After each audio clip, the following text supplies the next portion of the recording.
আসসালামু আলাইকুম রহমতুল্লাহ। সম্মানিত দর্শক শ্রোতা, আল্লাহর এই দুনিয়ায় যে যেখান থেকে আজকে এই ভিডিও দেখতেছেন সবাইকে জানাই আন্তরিক শুভেচ্ছা। আজকে এই ভিডিওতে সবাইকে স্বাগতম। তো আজকে ভিডিও হচ্ছে জাতীয় বিশ্ববিদ্যালয়ে অনার্স প্রথম বর্ষে ভর্তি বিজ্ঞপ্তি প্রকাশ। তো যারা অনার্স প্রথম বর্ষে ভর্তি হতে ইচ্ছুক, ভর্তি হবেন, আপনাদের জন্য বিজ্ঞপ্তি প্রকাশ করেছে। চলুন আমরা বিস্তারিত জেনে নিই। জাতীয় বিশ্ববিদ্যালয়ের অধিভুক্ত স্নাতক সম্মান শ্রেণীতে পাঠদানকারী কলেজগুলোতে 2025-26 শিক্ষাবর্ষে প্রথম বর্ষ স্নাতক সম্মান শ্রেণীতে ভর্তির প্রাথমিক আবেদন অনলাইনে 23 নভেম্বর বিকেল 4টা থেকে শুরু হবে। এই আবেদন চলবে 31 ডিসেম্বর রাত 12টা পর্যন্ত। রোববার 23 নভেম্বর জাতীয় বিশ্ববিদ্যালয়ের এক বিজ্ঞপ্তিতে এই তথ্য জানানো হয়েছে। আগ্রহী প্রার্থীকে জাতীয় বিশ্ববিদ্যালয়ের ভর্তি বিষয়ক ওয়েবসাইট থেকে আবেদন ফর্ম পূরণ করতে হবে। আমি ডেসক্রিপশন বক্সে ওই লিঙ্কটা দিয়ে দিব, সেখান থেকে আপনারা আবেদন করতে পারবেন। বিজ্ঞপ্তিতে আরও বলা হয়েছে, শিক্ষার্থীদের প্রাথমিক আবেদন ফি বাবদ 1000 টাকা এবং আবেদনকৃত কলেজে কর্তৃক নির্ধারিত মোবাইল ব্যাংকিং এর মাধ্যমে সরাসরি 2026 সালের 4 জানুয়ারির মধ্যে অবশ্যই জমা দিতে হবে।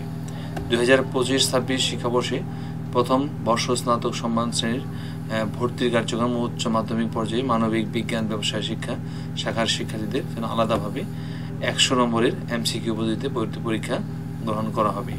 এমসিকিউ পদ্ধতিতে 100 নম্বরের ভর্তি পরীক্ষায় 61 প্রশ্নের উত্তর 1 ঘন্টা সময়ের মধ্যে দিতে হবে।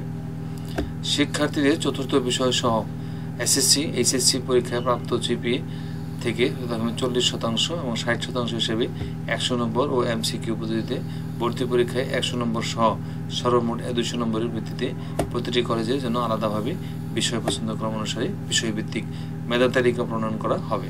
এমসিকিউ পদ্ধতিতে ভর্তি পরীক্ষায় ভুল উত্তরের জন্য কোনো নম্বর কর্তন করা হবে না।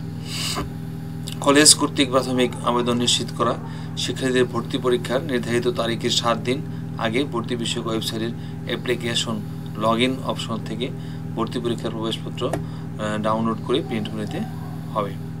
উল্লেখ্য, শিক্ষার্থীর প্রবেশপত্র ভর্তি পরীক্ষার সময় রোল নম্বর ও পরীক্ষা কেন্দ্রের নাম উল্লেখ থাকবে। শিক্ষার্থীকে অবশ্যই ভর্তি পরীক্ষার প্রবেশপত্র, এইচএসসি পরীক্ষার রেজিস্ট্রেশন কার্ড নিয়ে পরীক্ষা কেন্দ্রে উপস্থিত হবে। পরীক্ষার্থী ক্যালকুলেটর, মোবাইল ফোন, অন্য কোনো ধরনের ইলেকট্রিক ডিভাইস সঙ্গে নিয়ে পরীক্ষা কেন্দ্রে প্রবেশ করতে পারবে না। আজকে ভিডিও পর্যন্তই। ভালো থাকবেন সবাই। আল্লাহ হাফিজ। আসসালামু আলাইকুম রহমতুল্লাহি ওয়া বারাকাতুহু।